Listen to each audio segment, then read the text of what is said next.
Israel se divide ali no tempo de Roboão, filho de Salomão. Israel é dividido em dois: o reino do norte, que eram as 10 tribos que acompanharam Jeroboão, e o reino do sul, que ficaram ali com Roboão, que era Judá e Benjamim. E aí foram estabelecendo reis nesses dois reinos, que era o mesmo povo, mas por causa da desobediência ao Senhor acabaram se dividindo. E o que ocorreu? Deus sempre levantou profetas para chamar esse povo ao arrependimento. Nesse texto que foi lido aqui, o profeta no tempo do rei Joaquim, filho de Josias, era Jeremias. E Deus levanta Jeremias desde jovenzinho, desde os tempos de Josias, que foi um rei bom. Jeremias profetiza no final do reino de Josias, que era um servo de Deus, temente ao Senhor, que fez grandes reformas. Mas depois o seu filho se levanta. E é interessante, irmãos, que tem um trecho na palavra de Deus que me chama muito a atenção em particular. Eu não sei se vocês já pararam para pensar nisso, mas quando Deus chama Abraão e fala que estabeleceria ele numa terra, naquela terra já tinha povos, já existiam pessoas. Os cananeus, descendentes de Cã, já habitavam aquele lugar. E aí na nossa mentalidade humana, carnal, a gente pensa assim: como pode? Deus vai tirar um povo dali só para colocar o povo que ele escolheu? Será que é justo isso? Aos nossos olhos não parece justo. Mas um dia eu li um texto que me abriu o entendimento. E o texto fala sobre um cálice de pecado, um cálice de iniquidade. Deus tem uma medida para cada um, amém? Deus vai dando corda, irmãos. Deus permite o homem andar pelos seus próprios caminhos, mas a palavra de Deus declara: tudo que o homem semear, isso também ceifará. Chega a hora da colheita para todos. E um dia também chegou para os cananeus, porque a medida do cálice deles já tinham transbordado. Era tanto pecado que Deus falou assim: eu vou escolher um povo, e esse povo vai ser exclusivo meu, separado, santo, e vou estabelecê-lo ali, para que ele seja uma referência para todos os povos. Só que quando Israel chega em Canaã, ao invés de expulsar todos dali, eles não expulsam todos e começam a adotar suas práticas religiosas, os seus cultos pagãos, e começam a adorar Baal, Asera, dentre outros deuses. Isso desagrada tremendamente o coração de Deus. E aí Deus chama Jeremias e fala para profetizar para aquele povo, chamando o povo ao arrependimento. Irmãos, vocês acham que o povo de Deus precisa de arrependimento nos dias de hoje?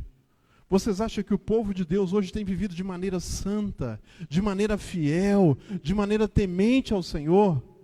Vocês acham que o povo nos dias de hoje tem obedecido a Deus, a sua palavra, tem sido zeloso de boas obras, tem vivido de maneira santa e correta?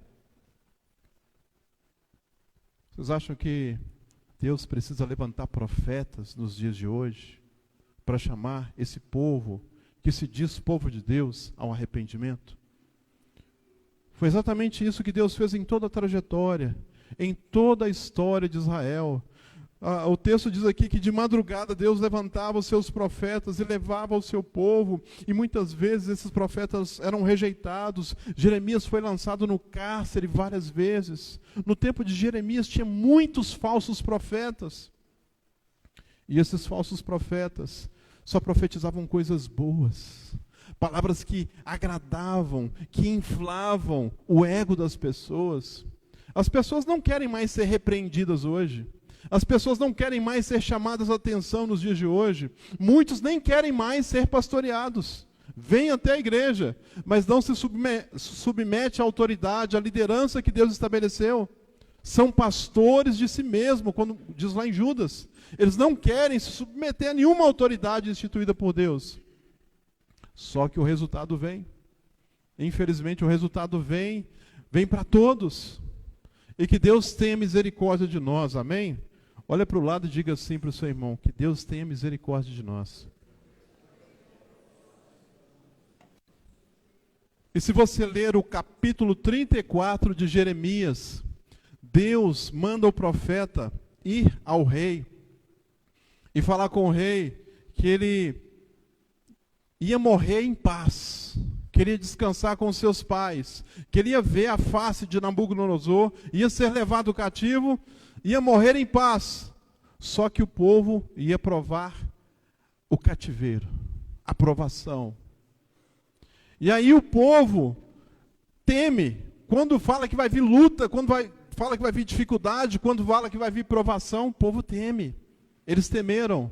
E Deus falou assim: olha, vocês têm desobedecido a minha lei, vocês não têm honrado os meus mandamentos, porque Deus estabeleceu para eles que eles não poderiam ficar com escravos do seu próprio povo por mais de 7 anos. Deus tinha estabelecido: olha, se vocês comprarem um servo que seja hebreu, que seja do povo de Israel, eles vão servir durante 6 anos. No 7º ano ele deve ser solto, que era o ano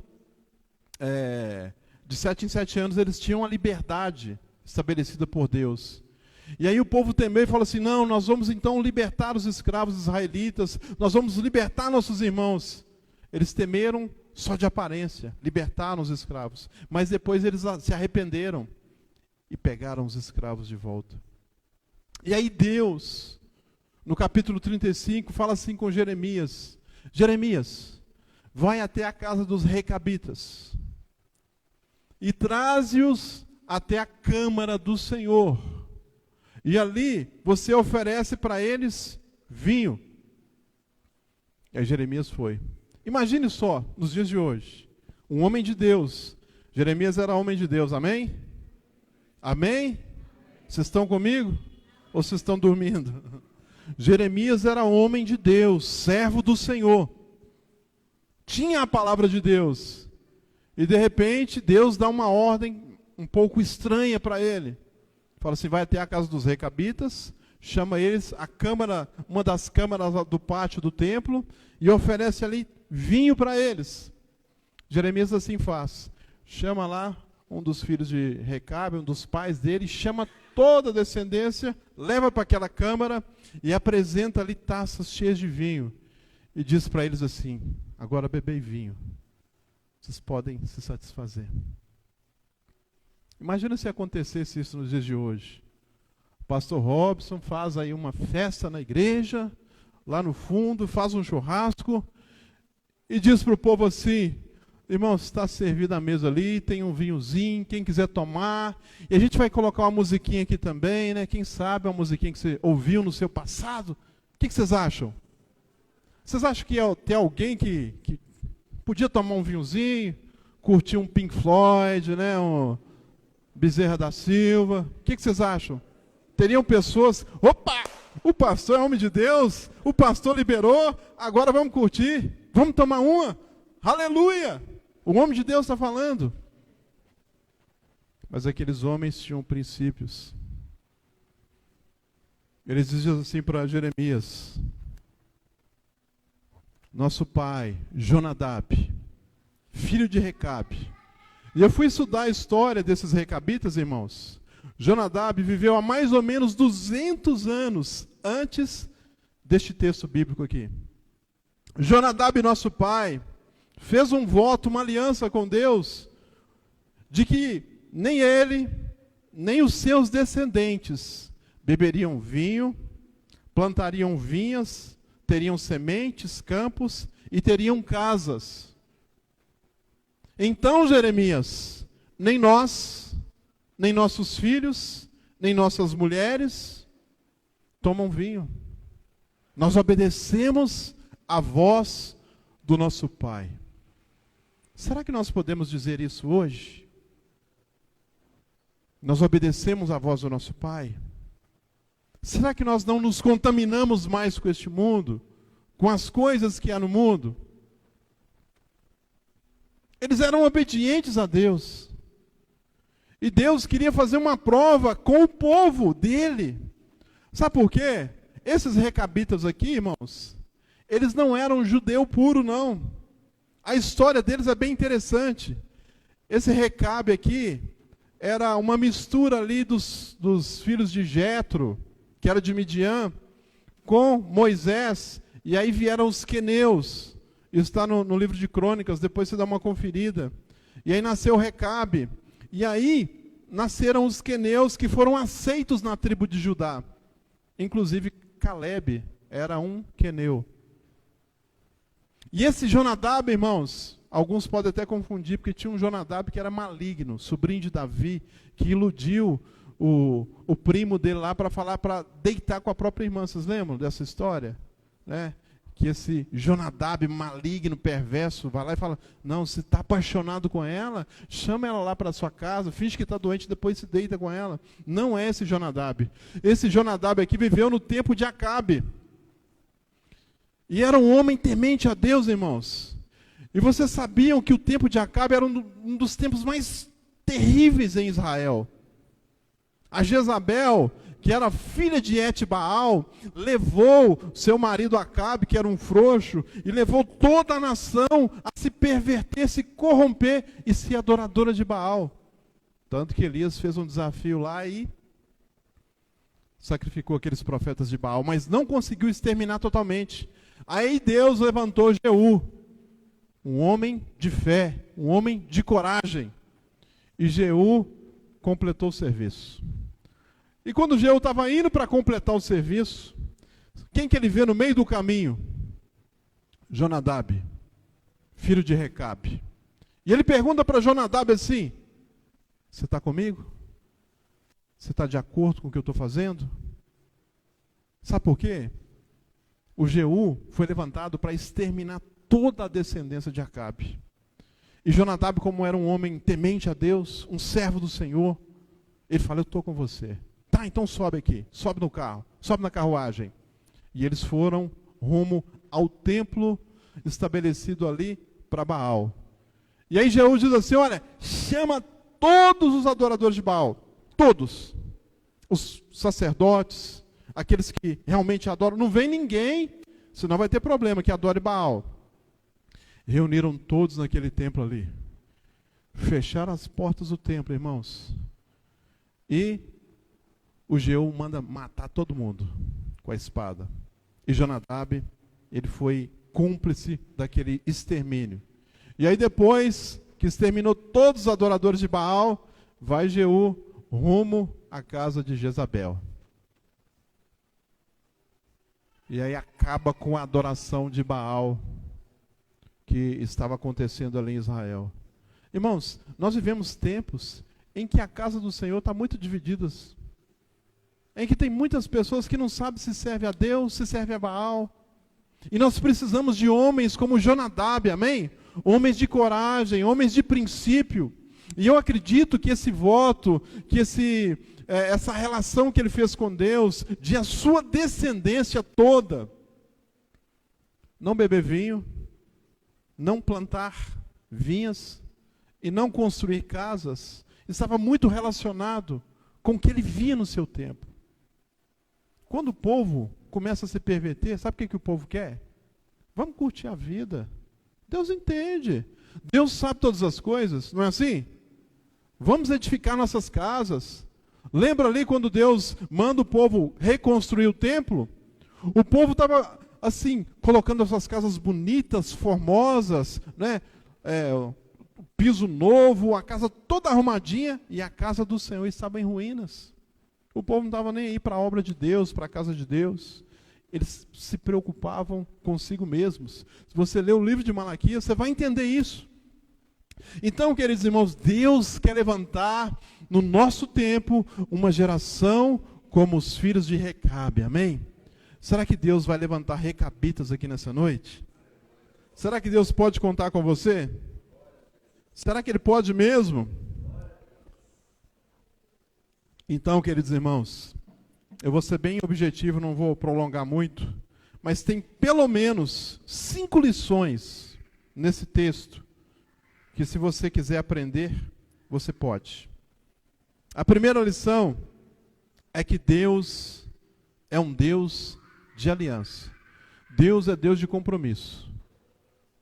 Deus, quando estabelece um pacto, Ele cumpre. A palavra de Deus diz que, ainda que nós sejamos infiéis, Deus permanece fiel. E tem muita gente que acha, irmãos, que aliança com Deus é só vir aí à igreja no domingo, canta um louvor, toca, prega, faz alguma coisa aqui, isso é aliança com Deus? Nada disso.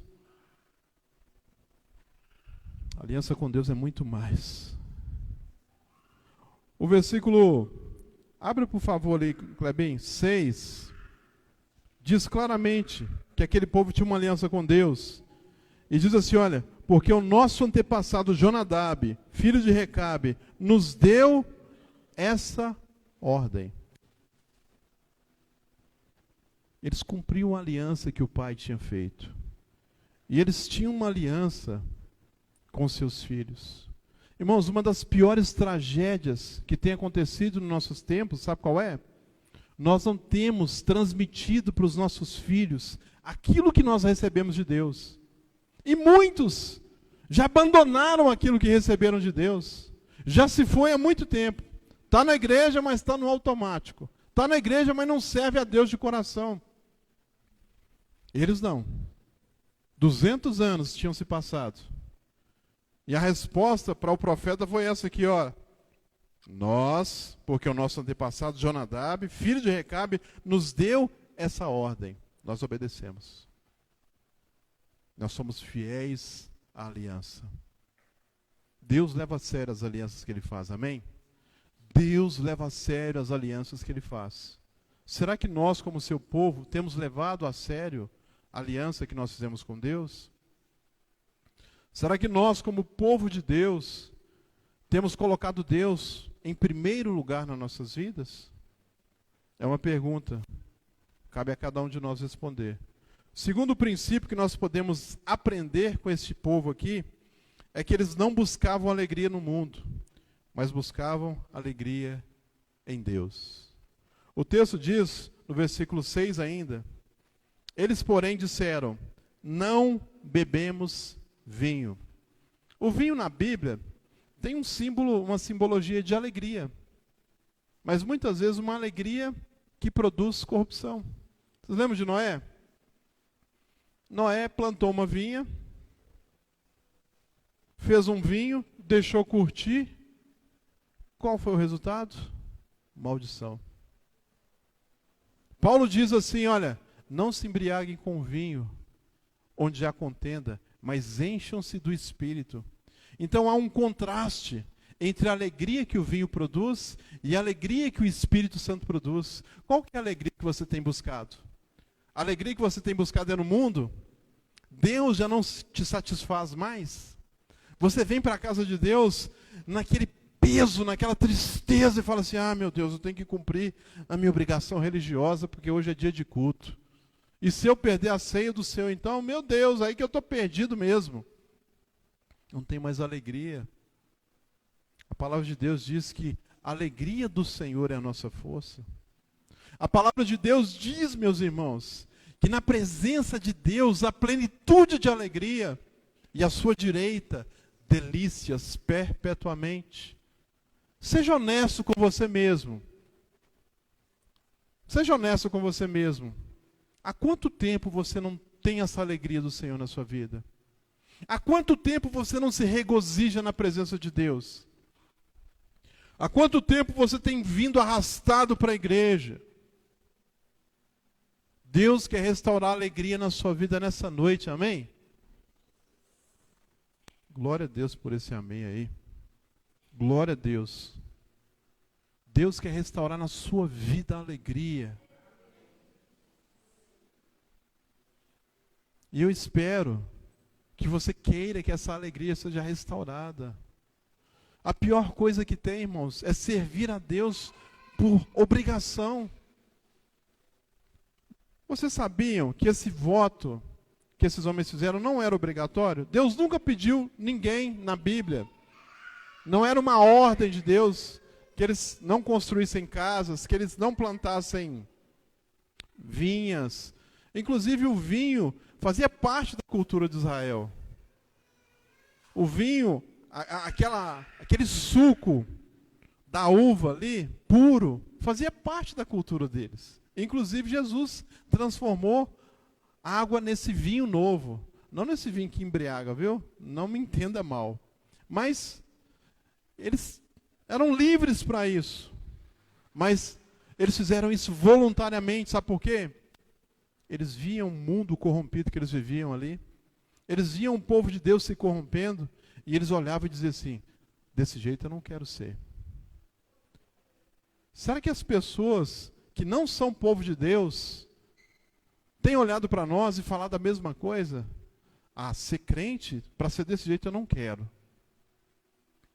Será que a sua alegria contagia as pessoas? A alegria que você tem no Senhor contagia alguém? Será que as pessoas olham para mim, para você e pensam assim: poxa vida, eu quero ser um crente, porque crente, olha, tem uma alegria no rosto, no semblante. Crente tem um desejo assim, tremendo de estar na presença de Deus. Ou será que eu penso assim: ah, que hora que vai acabar esse culto, servir esse copinho ali, esse pãozinho, para mim ir embora logo, para assistir os gols da Copa do Mundo.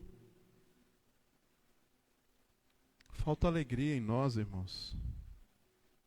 Falta alegria. O fruto do Espírito é o quê? Amor, paz, alegria. É possível servir a Deus sem alegria? A Bíblia diz no Salmo 100, nós devemos servir ao Senhor com alegria. Apresentar-se a Ele com cântico.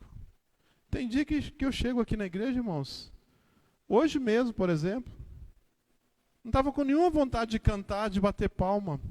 Aí eu olhei para o Keoma, olhei para o Charles e para o Washington assim, e falei: mas eu não vou cantar para eles, não vou bater palma para eles.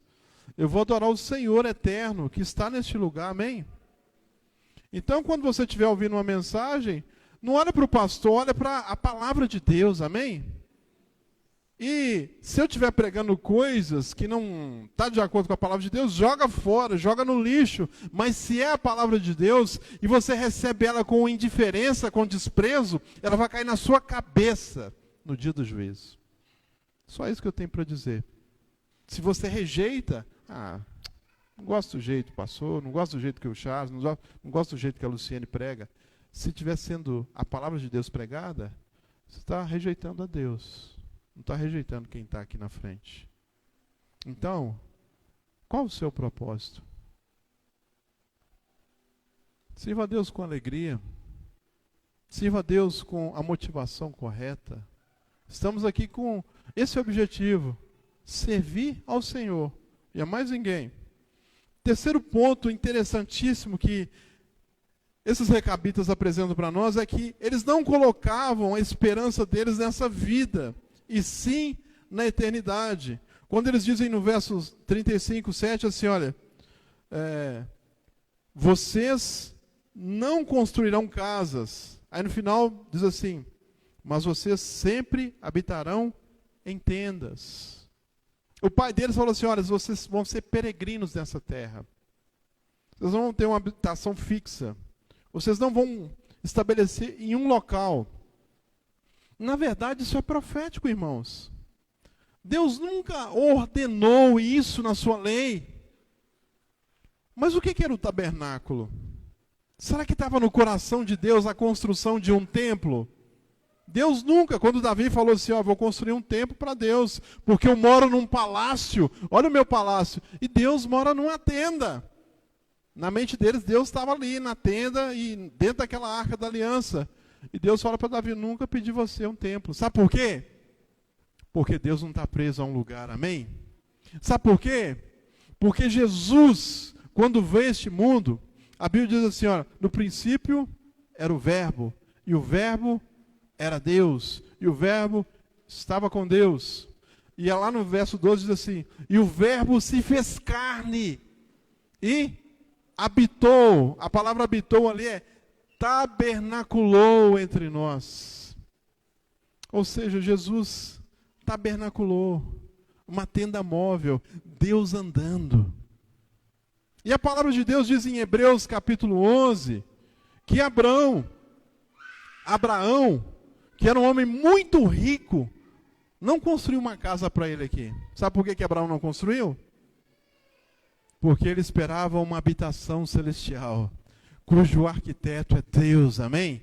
Deus tinha preparado uma casa para ele. Irmãos, Eu não estou falando para você não comprar uma casa, para você não sonhar com um local para você ter refúgio, mas eu estou falando o seguinte: não ponha sua esperança nessa vida, amém? Porque como a gente sempre fala aqui, e eu não sei se você já entendeu, em 1 Coríntios 19, 15, 19, diz que se a nossa esperança em Cristo está somente nessa vida, nós somos os mais infelizes de todos os homens. Porque nós vamos morrer. Mas um dia vamos ressuscitar. Você tem essa esperança? Se você não tem essa esperança, você vai ficar louco para conquistar, para conseguir as coisas aqui nessa vida, e vai viver em torno disso, correndo atrás, correndo atrás, correndo atrás, e no final você vai dizer assim: corri, corri, corri, mas não cheguei em lugar nenhum. Corri atrás do vento. Se você puder, compre a sua casa, compre o seu carro, compre o seu sítio, mas não coloque a sua esperança nisso. Os recabitas peregrinavam de lugar em lugar. E aí, quando eles chegam em Jerusalém, eles falam: nós só estamos aqui porque vieram os exércitos da Babilônia, os sírios, e nós viemos nos refugiar neste lugar. E vocês acham que eles foram para lá à toa? Não foram, não. Deus queria usar a vida daqueles homens para dar uma lição no povo de Deus. Irmão, será que Deus vai ter que levantar outras pessoas para dar lição em nós? Misericórdia. Que não seja preciso, amém? Que não passe de nós o Espírito Santo. Que não seja preciso que se levante uma outra geração que vá avante. Que venha sobre nós o Espírito de Deus, o poder de Deus, para nós fazermos a diferença nesse tempo, amém? Esquece o menino, olha para mim. Então, queridos irmãos, que não precise se levantar uma outra geração. Deus conta comigo e com você. Eu fico olhando às vezes e pensando: o que vai ser dessa próxima geração que tem vindo aí? Como nós, como eu e você, estamos preparando essa geração que vem por aí? Daniel, Bernardo, Vitor, Estevão, Alice. O que esses filhos vão ter de nós como legado? Será que nós vamos ser como Jonadab? 200 anos depois, nossa geração vai estar servindo ao Senhor com fidelidade, com integridade? Será? É tempo, irmãos, de nós levantarmos e começar a proclamar que existe um Deus Todo-Poderoso, que é digno de toda honra, glória e louvor. E nós vivemos para Ele. Nossa esperança está nele. E nós não esperamos mais nada deste mundo, a não ser a glória de Deus. Eu sei que falando assim, irmãos, eu conheço, já sei, tudo que você está falando aí eu já sei. Mas tempos difíceis vêm pela frente. Se prepare. Se prepare. Tempos difíceis vêm pela frente. Tem gente que acha que vai, não, tá tranquilo. Não, nada tranquilo. Tem rumores aí até de prender pastores já, viu? Não é coisa para depois da manhã, não. A coisa está acontecendo já. Número 3. Esses homens viviam pela fé. Pela fé. Deus falou para eles assim: olha, além de não construir casas para vocês morarem, nem possuir vinhas, campos e plantações, Deus falou: vocês não vão ter casa fixa e nem trabalhar na terra, que era a principal fonte de renda das pessoas daquela. Israel trabalhava com a agropecuária. Eles viviam da plantação. Eles cuidavam de ovelha e plantavam vinhos. E Deus coloca no coração do pai deles: olha, fala com eles que eles vão viver pela fé. Muitas vezes nós queremos viver do nosso trabalho, do nosso sustento, do suor do nosso rosto. Mas o crente vive pela fé, amém? Você pode trabalhar, você deve trabalhar, mas não ponha a sua esperança no seu trabalho, porque maldito é o homem que confia no homem, que faz o seu braço mortal, carnal, o seu Deus. Nós não devemos confiar em nós mesmos, irmãos. Eu queria fazer, talvez, um desafio com alguém aí que quisesse, de abandonar o seu serviço e assumir a obra de tempo integral e viver daquilo que Deus provê de dízimos e ofertas. É um desafio, para mim foi, irmãos. Quando eu assumi a igreja, eu não tive fé para abandonar o meu emprego de cara, não. Sabe por quê? Eu vi o que o meu pastor passava, né, os mais antigos aí sabem. As lutas, as dificuldades. A gente fazia culto de primícias e a cesta básica ia para a casa dele. Imagina você ter um filho e querer comprar um tênis para o filho e não ter dinheiro. Querer levar o filho para passear e não ter dinheiro. Era a luta que ele enfrentava.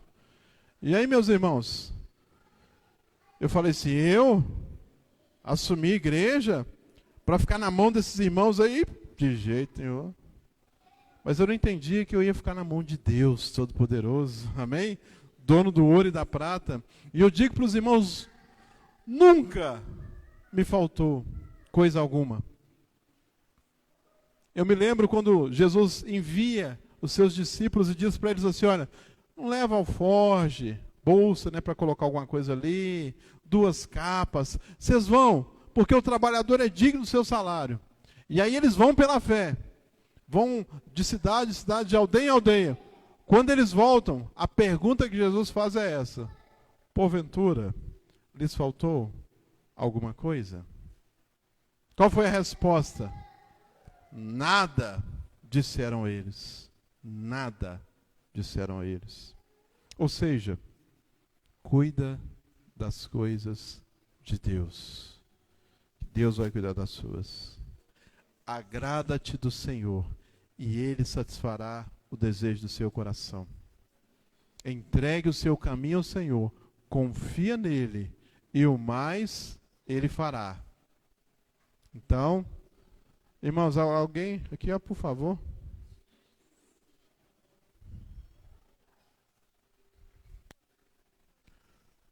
Aleluias. Então, irmãos, Deus não deixa faltar nada. Amém? Deus não deixa faltar. Nós temos que viver por fé. Confiar no Senhor. E por fim, eles tinham obediência total. Eles disseram assim para o profeta, verso 8, temos obedecido a tudo o que nos ordenou nosso antepassado Jonadab, filho de Recabe. Temos obedecido a tudo que nos ordenou nosso antepassado Jonadab, filho de Recabe. Será que eu e você temos obedecido a Deus em tudo? A tudo que Ele nos ordenou?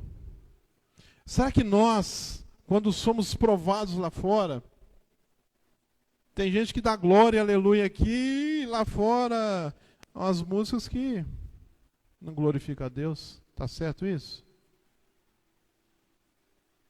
Na nossa frente é glória a Deus e aleluia, em casa é palavrão, é xingamento. Deus não quer nossa vida pela metade. Deus quer que nós venhamos nos entregar totalmente a Ele. Irmãos, eu estava meditando aqui no meu devocional esses dias, e Deus trouxe uma palavra ao meu coração muito forte. E há tempos eu estava pedindo a Deus, Deus, quando eu ler a palavra, abre o meu entendimento, ajuda-me a enxergar o que está por trás do texto, ajuda-me a extrair aquela verdade bíblica ali para a minha vida. Aí eu terminei de ler o Novo Testamento e comecei a ler o Antigo Testamento de novo. Aí Gênesis 3, essa mensagem eu vou pregar uma outra oportunidade, mas eu vou dar o spoiler aqui, que está relacionado com o que está escrito. Gênesis 3, a serpente aparece à mulher e tenta, vocês já conhecem a tentação. Aí o que me chamou a atenção foi o versículo 6 de Gênesis 3, que diz que a mulher olhou para o fruto e viu que o fruto era bom. A árvore é boa, aquele fruto é bom. Depois ela fitou mais os olhos e viu que o fruto era o quê? Agradável. Agradável aos olhos. Então a árvore era boa, o fruto era agradável aos olhos. E depois ela tinha ouvido a palavra de Deus e a palavra da serpente. E aí ficou aquela dúvida no coração entre a palavra de Deus e a palavra da serpente. E a serpente fala assim, olha, Deus sabe que se você comer, seus olhos vão ser abertos, vocês serão como Deus. Vocês vão ter conhecimento. E aí a mulher olhou para a árvore e falou assim, árvore desejável para dar entendimento. Então, a vontade que a serpente desperta em mim e você, ela é boa, agradável e desejável. Essa é a vontade que a serpente desperta em mim e em você. A tentação é essa. Você olha lá e fala, opa, a coisa é boa, boa, agradável aos olhos, bom para trazer prazer. Mas a vontade de Deus, somente ela, é boa, agradável e perfeita. E para você experimentar essa vontade de Deus, tem que ser obediência total, como diz aqui, olha. Obedecemos a Deus em tudo que o nosso pai Jonadab nos disse. Se você quiser experimentar essa vontade de Deus, você tem que apresentar a sua vida toda, não só a metade, toda, como um sacrifício de holocausto. Sabe o que é um sacrifício de holocausto? É aquele que se consome totalmente no altar de Deus. É esse o sacrifício. E aí o resultado, para concluir, Deus diz para aquele povo assim, olha, fala para os filhos de Judá e para Jerusalém, porque eles não obedeceram a minha palavra.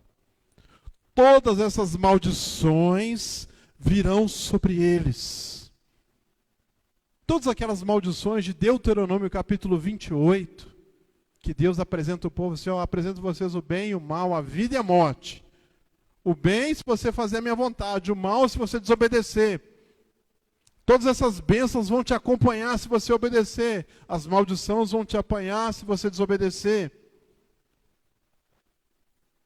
E Deus fala com eles assim, como vocês não querem me obedecer, eu mandei meus profetas, meus servos, de madrugada, desde madrugada, os caras trabalhavam desde cedo, pregavam, anunciavam a palavra, eles não davam ouvidos.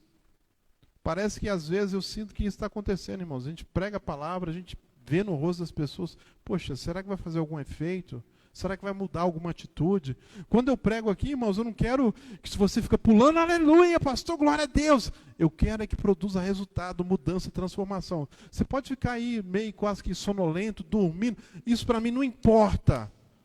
Você pode até cochilar no culto aqui, desde que essa palavra entre no seu coração e transforme a sua vida. Essa palavra transformando a sua vida, mas parece que tem uma barreira, uma muralha, uma indiferença terrível. Eu falo, Deus, tem que romper essa muralha. E o povo de Israel estava obstinado. O povo de Judá estava obstinado. Eles não estavam recebendo a palavra de Deus. Deus falou assim, olha, eu mandei a bênção. Eu dei a oportunidade de vocês se arrependerem. Vocês não quiseram? Vai vir o juízo. Nabucodonosor entrou, destruiu, matou muitos à espada, outros foram levados cativos, e a glória de Israel se foi-se. Mas sempre tem recompensa para aqueles que são fiéis. Deus diz para os filhos de Recabe, diz assim, olha, por isso, verso 19, assim diz o Senhor dos Exércitos, o Deus de Israel, nunca faltará homem a Jonadab, filho de Recabe, que esteja na minha presença. Porque eles obedeceram ao pai deles durante 200 anos. Foram fiéis à palavra que o pai deu há 200 anos atrás. Deus falou assim, eu me agrado desse povo. Se eles são obedientes ao seu pai, com certeza eles estão obedecendo a mim também. E por isso eu faço uma promessa para eles: nunca vai faltar homem, vai faltar servo, vai faltar alguém dessa genealogia aí que esteja na minha presença. Irmãos, não tem coisa melhor do que isso. Eles ficaram 200 anos servindo a Deus. E Deus falou assim: ó, vai ser para sempre. Sempre vai ter um dessa descendência aí que vai estar na minha presença. Sempre vai ter um que vai assistir diante de mim. Você gostaria de passar todos os dias da sua vida na presença de Deus? Você gostaria que os seus filhos, os filhos dos seus filhos, os filhos dos filhos dos seus filhos estivessem sempre na presença de Deus? Não tem segredo. Obedeça a palavra de Deus, amém? Ser fiel no pouco que Ele te confiou. Se você for fiel no pouco que Ele te confiou, sobre o muito um dia você vai estar. Se você é fiel aqui nessa terra, Ele vai te colocar no reino dEle. Um reino inabalável, para você governar com Ele para sempre. Mas é preciso ser fiel agora. Quem não é fiel no pouco, nunca vai alcançar o muito. Que nós possamos aprender com esses homens, com esses recabitas, com os filhos de Jonadab, e que nós possamos nos posicionar, irmãos. O desejo do meu coração, nessa noite, é que você tome uma posição de servir a Deus com integridade, ser fiel à aliança, não buscar alegria nesse mundo, não colocar sua esperança aqui nessa terra, mas na eternidade, viver por fé, ter uma obediência total e não parcial, e o resultado será, você sempre vai assistir na presença de Deus, e os seus descendentes também. Amém? Fica de pé então, por gentileza, em nome de Jesus. Fecha os teus olhos, por favor.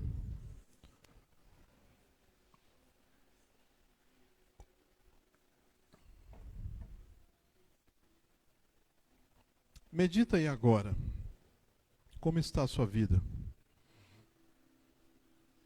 Como está o seu compromisso com Deus? Com quem você se parece mais? Com esses recabitas aqui, filho de Jonadab? Ou com o povo de Judá, que era o povo escolhido por Deus, para servir, para adorar, para proclamar as maravilhas de Deus, mas que estava totalmente desviado? Você tem tido aquele amor? Você tem tido aquela paixão pela presença de Deus? O fogo está aceso no seu coração? Ou a chama já se apagou há muito tempo? Deus te chama para perto. Deus te chama ao arrependimento. Deus chama você a tomar uma posição. Qual é o seu propósito? O que te motiva? O que te leva a sair da cama todos os dias? É a glória de Deus? É a vontade de Deus? Ou é a sua própria vontade? Eu quero nessa noite fazer um apelo, um desafio a você. A você que o amor já se esfriou há muito tempo, você não tem mais paixão pela presença do Senhor, você não tem sido obediente, fiel à aliança que Ele fez com você. Deus te chama ao arrependimento nessa noite. Deus te chama a um conserto nessa noite. E como o profeta Jeremias chamou aquele povo ao conserto, eu chamo você a um conserto nessa noite. Você é uma dessas pessoas? Você é um desses? Se você não tem tido mais aquele prazer, aquele fogo no coração, aquela paixão pela presença de Deus, já se foi há muito tempo. Eu convido você a colocar a mão no seu coração e pedir a Deus: Senhor, faz queimar novamente, Senhor. Faz arder novamente, Senhor, a chama do Teu Espírito Santo. Faz queimar, Senhor, no meu coração. Ah, Pai, aquele fogo que eu tinha no início, aquela paixão que eu tinha no início. Tem alguém aqui nessa noite? Você tem essa coragem, você tem esse desejo. Põe a mão no seu coração, então, e comece a orar, comece a clamar a Deus, e comece a pedir ao Senhor. Fala com Ele: Senhor, acende a chama, faz queimar novamente novamente, faz arder novamente, Senhor. Eu peço por esses homens, por essas mulheres que estão aqui essa noite e que querem esse conserto e que desejam, Pai, ser como esses descendentes de Recabe, Senhor. Em nome de Jesus, eu também quero ser, ó Pai. Eu quero ser fiel a essa aliança que um dia eu fiz com o Senhor, ó Pai. Eu quero ser fiel, Pai, e quero que essa igreja seja fiel, Pai. Não seja uma igreja de crentes mornos, Senhor, de crentes mortos, ó Pai, de que tem aparência de que vive, mas estão mortos, Senhor. Nessa noite eu peço a Ti, Pai, que esse fogo venha arder novamente em cada coração, Senhor, e que o Senhor faça cair por terra, Pai,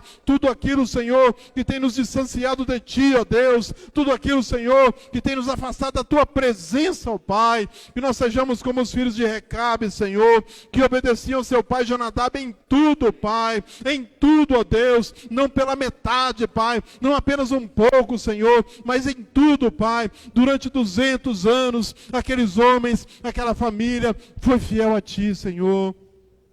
Eu rogo a Ti, meu Deus, faz essa família luz do mundo, oh Pai, uma família fiel a Ti, Senhor, uma família fiel às alianças, ó Pai, uma família que não busca alegrias do mundo, Senhor, uma família que não tem a sua esperança só nessa vida, ó Pai, mas que espera na eternidade, Senhor, uma família, Pai, que vive por fé, Senhor, que não põe, Senhor, a sua confiança nos bens, nas casas, naquilo que é material, Senhor, mas põe a confiança no Senhor, ó Pai, uma família que é obediente, Senhor, por completo, por total, ó Deus, e dá-nos essa promessa também, Pai, que ela se cumpra em nós, ó Deus, que nós e a nossa descendência possa estar sempre na presença do Senhor, ó Pai, com alegria, com amor, com prazer, ó Deus, e que o Senhor faça cair toda a muralha, toda a barreira, tudo aquilo, Senhor, que tem nos impedido, Pai, de romper na Tua presença, Senhor, joga por terra em nome de Jesus, ó Pai. Nós não aceitamos, ó Deus, a frieza espiritual, Senhor, nós não aceitamos, ó Pai, a mornidão espiritual, Senhor, nós não aceitamos, ó Pai, o inimigo, Senhor, alcançar vantagem sobre nós, ó Pai. Nós rompemos, Senhor, com as cadeias, com os grilhões, com os enganos, com tudo aquilo que não provém do Senhor, ó Pai, e profetizamos vida, Senhor. Eu profetizo vidas do Senhor, Pai, para esses, ó Deus, que estão orando com sinceridade, Pai, para esses que estão com o coração, Senhor, sedentos por Ti, Pai, derrama a Tua vida nessa noite, Senhor, derrama a Tua vida nessa noite, Senhor, levanta as suas mãos agora para os céus e começa a clamar. Vamos levantar um clamor agora. Eu quero que você ore também, eu quero, se você precisa de um avivamento, assim como eu quero que você ore comigo. Abra a sua boca e comece a clamar a Deus, comece a invocar o nome do Senhor e comece a pedir para Ele, fala para Ele: Senhor, eu quero mais de Ti, Senhor, eu não quero mais viver do mesmo jeito, Pai, eu não quero mais estar, Pai, com o coração frio, o coração duro, um coração indiferente. Senhor, em nome de Jesus, nós precisamos de um avivamento, nós precisamos de uma renovação espiritual. Essa igreja não pode continuar mais assim, Senhor. Por isso eu peço a Ti, Pai, quebra, Senhor, a frieza, quebra, Senhor, a indiferença, quebra, Senhor, a mornidão, e derrame o Teu poder sobre nós, derrame a Tua presença sobre nós, para que o nosso coração seja cheio de alegria, para que o nosso coração seja cheio de amor, para que o nosso coração seja cheio de esperança. Aviva a Tua obra no meio dos anos faze-a conhecida. Oh Senhor glorioso, o Senhor é aquele, Pai, que levanta os mortos do sepulcro, Senhor. Oh Senhor, produz vida espiritual nessa noite. Aquele que está morto, que ele venha reviver. Aquele, Pai, que está indiferente, Pai, que ele possa ser renovado, avivado. Pai, em nome de Jesus, desperta a Tua igreja, Senhor.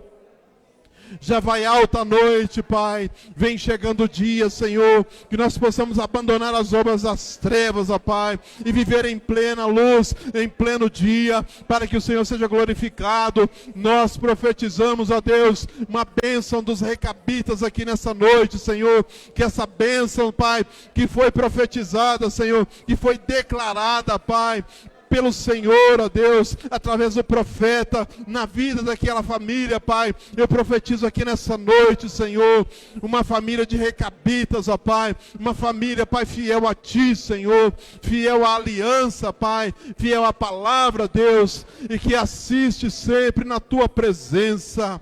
Aleluias. Diga assim comigo: Senhor, faz de mim um recabita. Eu quero ser fiel à Tua palavra, como os recabitas foram ao seu pai Jonadab.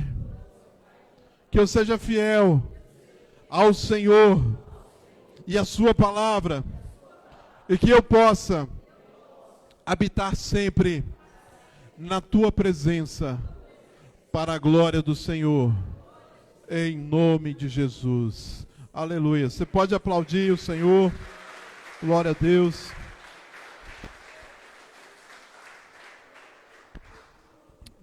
Quero chamar os irmãos da diaconia, por gentileza. Pessoal do louvor também.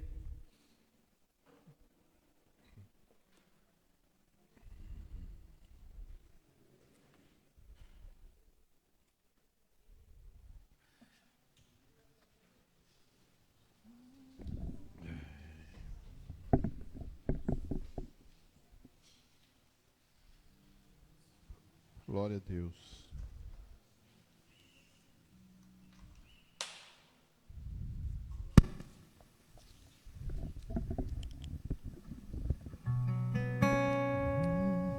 Jesus disse em João capítulo 6, verso 51, assim: Eu sou o pão da vida, que desceu do céu. Se alguém dele comer, viverá eternamente. E o pão que eu darei pela vida do mundo é a minha carne. Disputavam, pois, os judeus entre si, dizendo: Como pode esse dar-nos a comer a sua própria carne? Respondeu-lhe Jesus: em verdade vos digo, se alguém não comer a carne do Filho do Homem, e não beberdes o seu sangue, não tendes vida em vós mesmos. Essa é uma palavra muito séria, irmãos. Nós vamos participar agora do corpo de Cristo, da carne e do sangue. O pão representa a carne, o suco representa o sangue.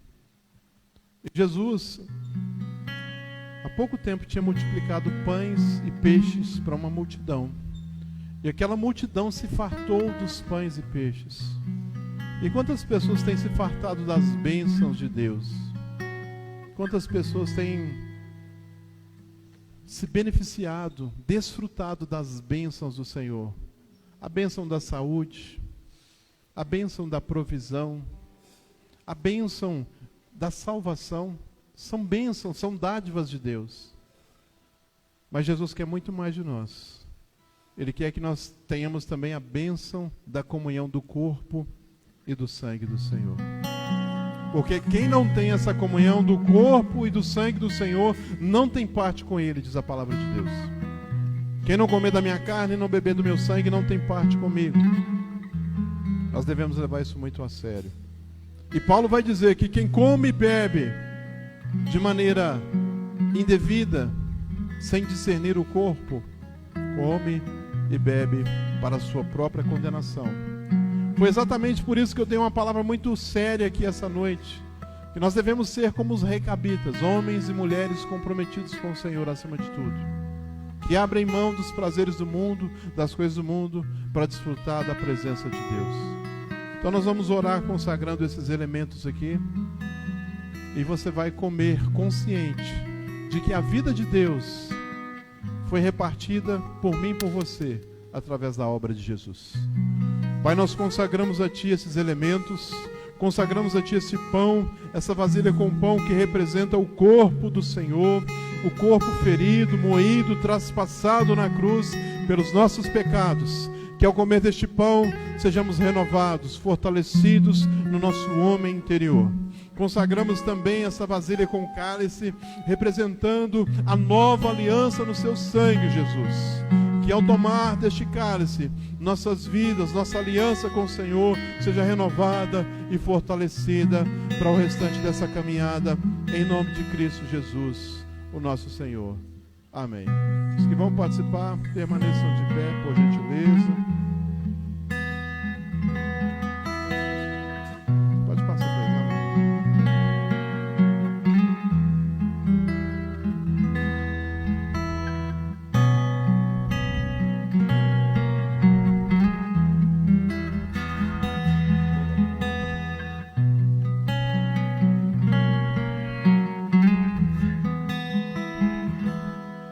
Já tem aqui, peguei para você.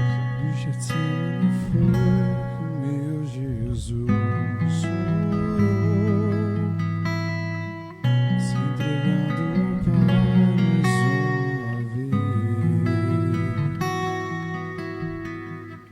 Logo vieram pessoas para o levar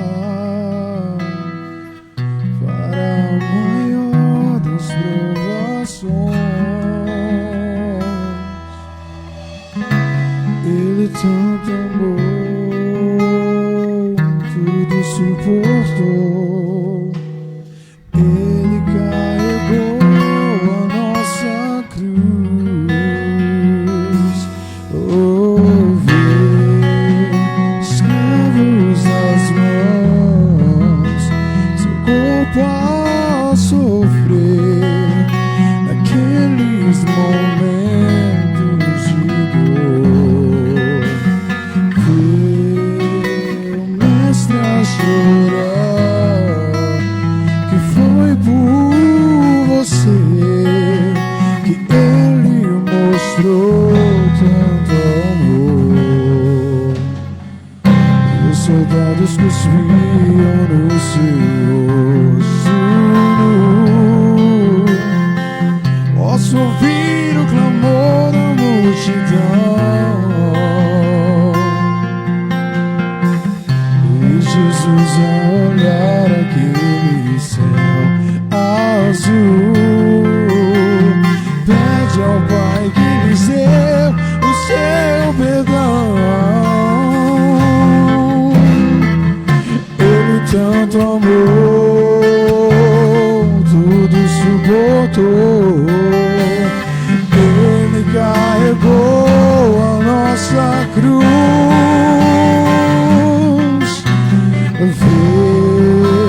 Escravos nas mãos, seu corpo a sofrer naqueles momentos de dor. Vê o mestre a chorar, que foi por você que ele mostrou tanto amor. Ele tanto me amou. Ele tudo por mim suportou. Carregou minha cruz. Vê os escravos nas mãos, seu corpo a sofrer naqueles momentos de dor. O mestre a chorar por você, que ele mostrou tanto amor.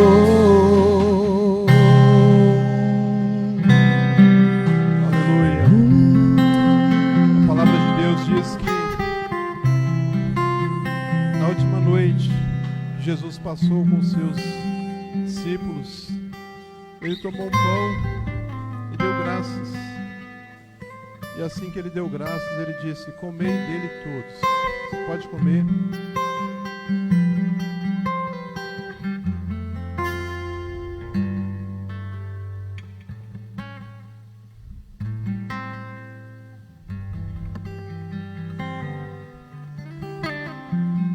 De maneira semelhante, ele tomou um cálice, abençoou e disse: esse é o cálice da nova aliança no meu sangue. Fazer isso todas as vezes que beberdes em memória de mim. Então pode tomar do cálice em nome de Jesus.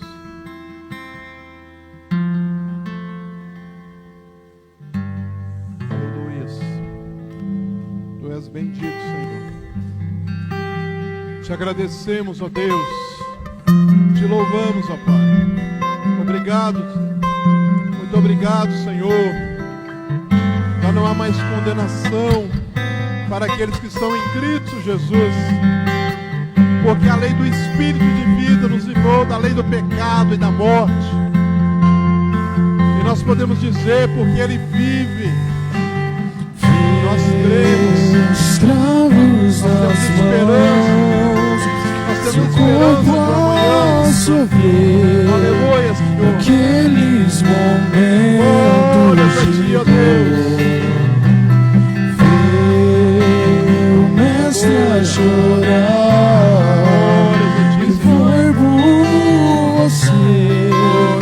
Que Ele mostrou todo amor. Obrigado, Senhor. Você pode aplaudir, glorificar esse Deus maravilhoso.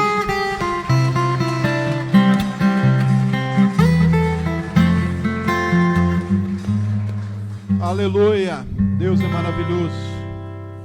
Eu creio que você sai daqui renovado, renovada, com uma nova perspectiva de se alegrar na presença do Senhor.